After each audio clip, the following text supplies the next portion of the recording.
കരിക്കോട്ടക്കരിയിലുള്ള വിജയേട്ടൻ്റെ മൈക്കുമായി പണ്ടെൻ്റെ അമ്മ പരശോ നടത്താറുണ്ട് കരിക്കോട്ടക്കരി ടൗണിൽ.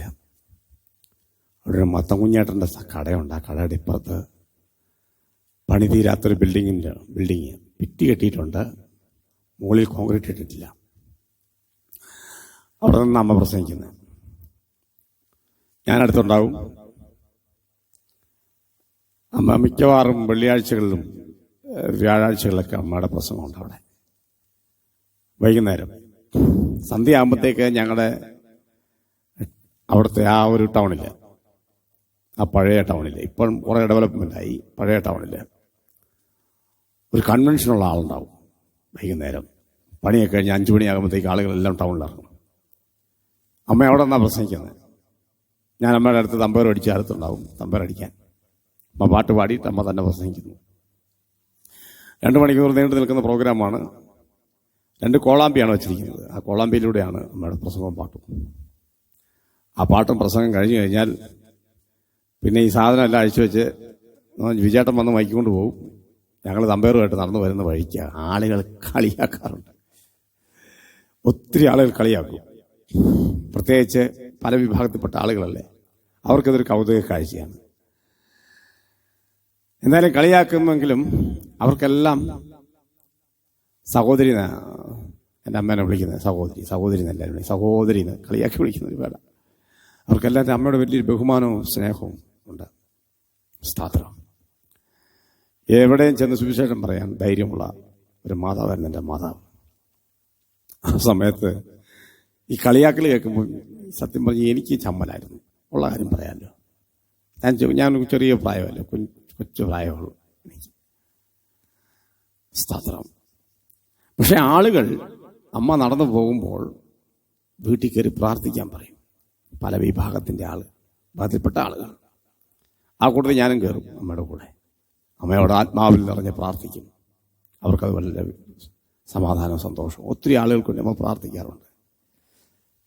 നടന്നു പോകുന്ന സമയത്ത് ആ റോട്ടിൽ നിന്നൊക്കെ ആൾക്കാർ വിളിക്കും, സഹോദരി ഇങ്ങോട്ടൊന്ന് വന്നേ, ഒന്ന് പ്രാർത്ഥിച്ചിട്ട് പോക്കേ എന്ന് പറയും.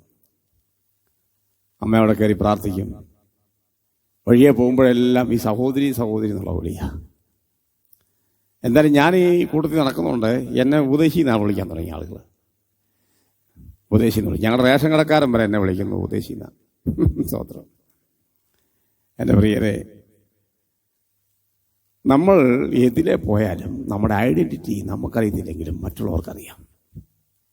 സ്തോത്രം. നമ്മുടെ ജീവിതത്തിൽ എന്തെങ്കിലും ഒരു കുറവ് വന്നാൽ ഈ വിളി നേരെ തിരിച്ചു വിളിക്കാനും അവർക്കറിയാം കേട്ടോ, അത് മറക്കണ്ട.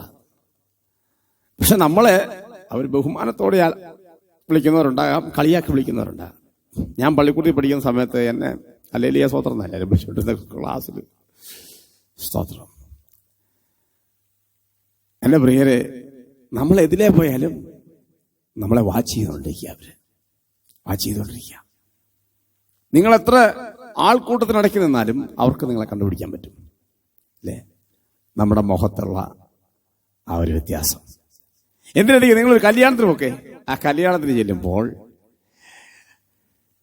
നിങ്ങളെ ആൾക്കാരെ തിരിച്ചറിയും. കൈകൊട്ടിപ്പാട്ടിന്റെ ആൾക്കാരാൻ തിരിച്ചറിയും ഇല്ലേ? തിരിച്ചറിയുമോ? ഇപ്പം വന്ന് തിരിച്ചറിയാൻ പറ്റാത്ത പരുവത്തിലായി. സ്വത്രം. തിരുവചനത്തിൽ നമ്മൾ വായിക്കുന്ന പോലെ ഇവൻ മഹാപുരോഹിതനായിരുന്നു, അത് ഞാൻ അറിഞ്ഞില്ല എന്ന് പറഞ്ഞതുപോലെ ഉള്ളൊരു സംഭവത്തിലേക്ക് ഇന്ന് കാലമെത്തി നിൽക്കുക. വിശ്വാസി ഏതാ അവിശ്വാസി ഏതാന്ന് തിരിച്ചറിയാൻ പറ്റുന്നില്ല. വേഷം കൊണ്ട് നോക്കിയാൽ വിശ്വാസിയാണോ പറയാൻ പറ്റത്തില്ല. യോഗ്യമായ വസ്ത്രധാരണം പോലും അല്ല ഇന്നത്തെ കാലത്ത്. സംസാരം കേട്ടാലോ വിശ്വാസിയാണെന്ന് പറയാം, എന്നാൽ പ്രവൃത്തി കണ്ടാലോ സ്തോത്രം. നാട് നീളെ കാശ് കൊടുക്കാൻ നടക്കുക. പൈസ മേടിക്കുന്നത് മാത്രം ഓർമ്മയുള്ളൂ, പിന്നെ അത് കൊടുക്കാൻ അതിൻ്റെ ഓണർ, അതിൻ്റെ പൈസ കൊടുക്കേണ്ട ആളെ അതിൽ വരുമ്പോൾ സ്തോത്രം ആരോട് മേടിച്ചു ആ വ്യക്തി അതിൽ വരുമ്പോൾ അവിടുന്ന് മുങ്ങുക. സ്തോത്രം. എൻ്റെ പ്രിയരെ, നമ്മളെതിരെ പോയാലും നമ്മളെ തിരിച്ചറിയും ആളുകൾ. സ്തോത്രം. യോഹന്നാൻ സ്നാപകൻ ജനത്തോട് സംസാരിച്ചുകൊണ്ടിരിക്കുമ്പോൾ ഒരാൾ അതിലേക്ക് കടന്നുപോയി. വായിക്കാം. യോഹന്നാന്റെ സുവിശേഷം 1-ാം അധ്യായത്തിന്റെ 35-36 വാക്യങ്ങൾ. പിറ്റേന്നാൾ യോഹന്നാൻ പിന്നെയും തന്റെ ശിഷ്യന്മാർ 2 പേരുമായി അവിടെ നിൽക്കുമ്പോൾ കടന്നു പോകുന്ന യേശുവിനെ നോക്കിയിട്ട് ഇതാ ദൈവത്തിന്റെ കുഞ്ഞാടെന്ന് പറഞ്ഞു. യോഹന്നാൻ 2 പേരുമായി സംഭാഷണം നടത്തിക്കൊണ്ടിരിക്കുക. ആ സമയത്ത് അതിനെ കടന്നുപോയതാ യേശു. യോഹന്നാൻ യേശുവിനെ നോക്കിക്കൊണ്ട് പറയാ, തന്റെ കൂടെയുള്ളവരോട് പറഞ്ഞാ, ആ പോകുന്നതാണ് ദൈവത്തിന്റെ കുഞ്ഞാട്. എന്റെ പ്രിയരെ, ദൈവത്തിന്റെ കുഞ്ഞാടെന്ന് ഞാൻ പോകുമ്പം നീ യോഹന്നാനെ നിന്റെ കൂടെയുള്ളവരോടൊന്ന് പറയണേ, ഞാൻ ആരാണെന്ന് അവന്മാർക്കൊന്ന് ബോധ്യപ്പെടട്ടെ, ഒന്ന് പറഞ്ഞേക്കണേ. ഞാൻ അന്നേരം ആ സമയത്ത് അതിലെ പോവാ. ഇങ്ങനെ പ്ലാൻ ചെയ്ത പ്രോഗ്രാം അല്ല ഇത്. യോഹന്നാൻ തന്റെ ശിഷ്യന്മാരുമായി നിൽക്കുമ്പോൾ യേശു അതിനെ കടന്നു പോകുക. അവിടെയാണ് യോഹന്നാൻ പറയുന്നത്, ഇതാ ദൈവത്തിന്റെ കുഞ്ഞാട് പോകും. ഞാൻ നിങ്ങൾ ഓരോ ദിവസവും എത്രയോ സ്ഥലങ്ങളിൽ കടന്നു പോകുന്നു പ്രിയരെ. നാട്ടുകാർ നമ്മളെ കുറിച്ച് എന്താ പറയുന്നത്? അയലോക്കംകാരെന്താ പറയുന്നത്? പോട്ടെ, പഞ്ചായത്ത് മെമ്പർ എന്താ പറയുന്നത്? മീൻകാരൻ എന്നാ പറയും? നിങ്ങളുടെ നാട്ടിലെ ട്രാഫിക് പോലീസുകാരൻ എന്ത് പറയും? നിങ്ങളെക്കുറിച്ച് നിങ്ങളുടെ റേഷൻ കടക്കാരൻ എന്ത് പറയും? അറിയുമോ വല്ലോ നല്ലത്? സ്തോത്രം, ഹല്ലേലൂയ. യേശുവിനെ നോക്കി പറയാ, ഇതാ പോകുന്നു ലോകത്തിന്റെ പാപത്തെ ചുമന്നൊഴിക്കുന്ന ദൈവത്തിന്റെ കുഞ്ഞാട്. സ്തോത്രം. എന്നെ കുറിച്ച് നിങ്ങളെ കുറിച്ച് എന്തായിരിക്കും പറയാൻ സാധ്യത?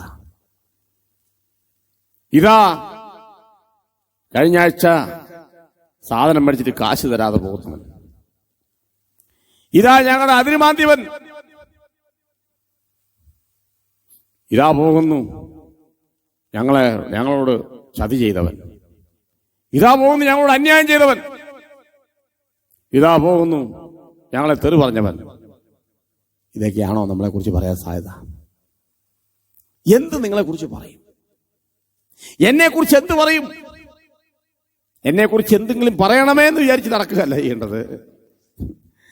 ഓ, ദൈവത്തിന്റെ കയ്യെ പിടിച്ചുകൊണ്ട് നടന്നേ, ഹാനോക്ക് നടന്നതുപോലെ. ഹാനോക്ക് ദൈവത്തോട് കൂടെ നടന്നു.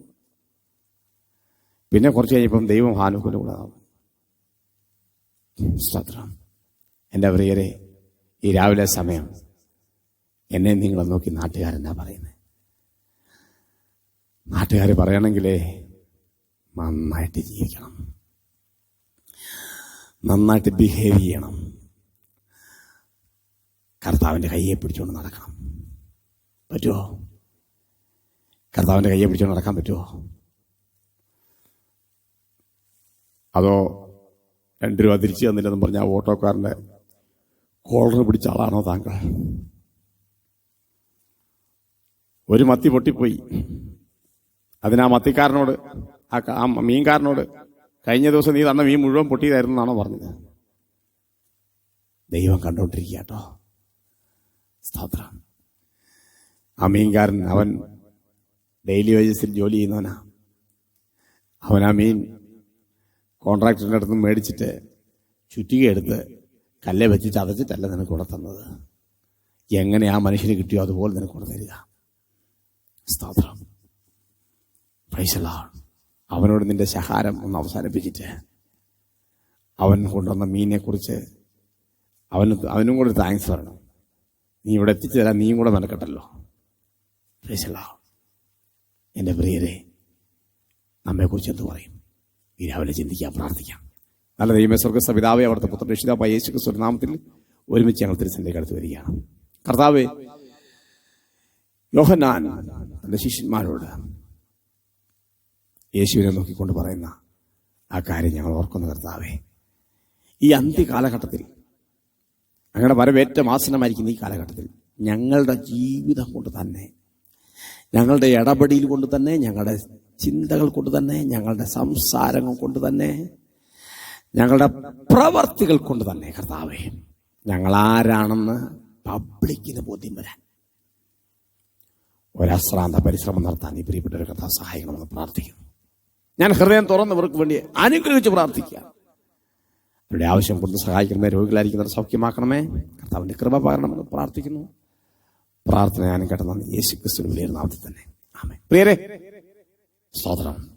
നിങ്ങളെ നോക്കിക്കൊണ്ട് മറ്റുള്ളവർ പറയുന്നൊരു വാക്കുണ്ട്, ഇതാ ഒരു ദൈവവേദനയാണ്, അയാളൊരു സത്യക്രിസ്ത്യാനിയാ, അയാളൊരു നല്ല മനുഷ്യനാണ്. അത് നിങ്ങളെ കൊണ്ട് പറയൂന്നേ. ഫലപ്പെടേണ്ട. ദൈവം നിങ്ങളെ സമൃദ്ധിയായിട്ട് അനുഗ്രഹിക്കും.